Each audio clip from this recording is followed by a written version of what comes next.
Across the centuries, there have been minds that burned with fire, and others that shimmered with light.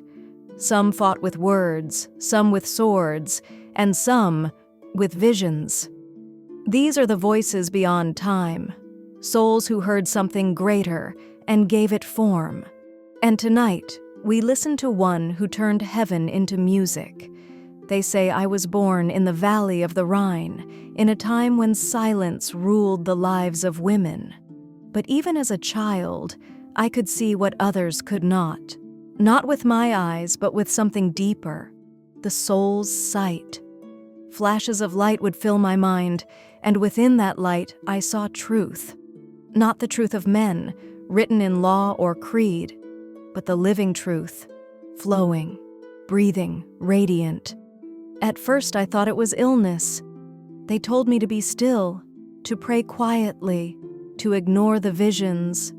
But how could I ignore the voice of God when it sang through every leaf, every drop of rain, every heartbeat? In my 40s, the light returned with a force I could no longer contain. It burned behind my eyes, filling me with images of creation, of angels, of stars woven into the fabric of the divine. And then came the voice. "O fragile human, dust of the earth and flame of heaven, speak what you see." I trembled, for I was no scholar, no priest, only a woman enclosed within stone walls. But the voice did not relent. It said, "Write what you see, for these words are not yours alone." So I began to write. Each vision poured out as light-made word, what I called civias, the knowledge of the ways of God. But light is not only seen, it can be heard. In every vision there was music, melodies rising from the spheres, echoing the harmony of creation itself.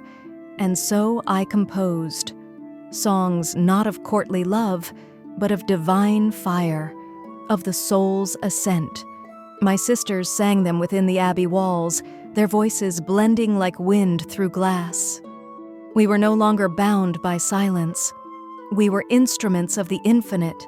They called it strange, unnatural, music too high, too pure, too daring.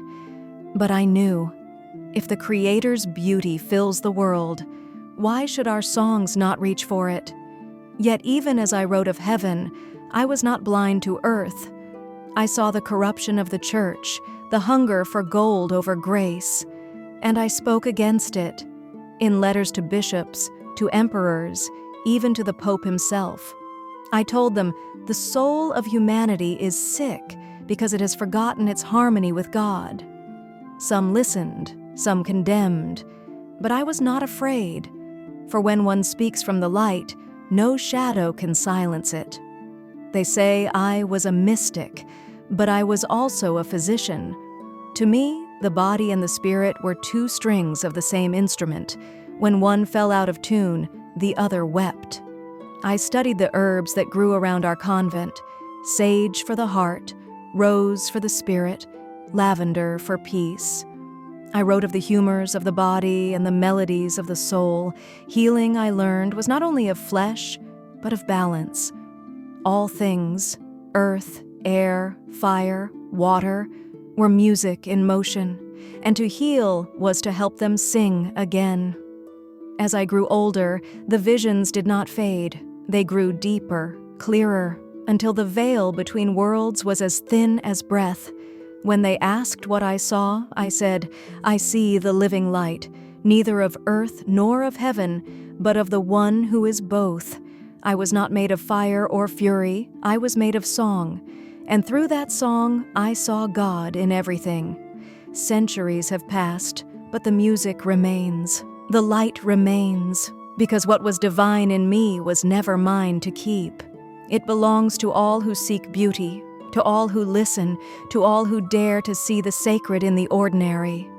This was a day in the mind of Hildegard of Bingen.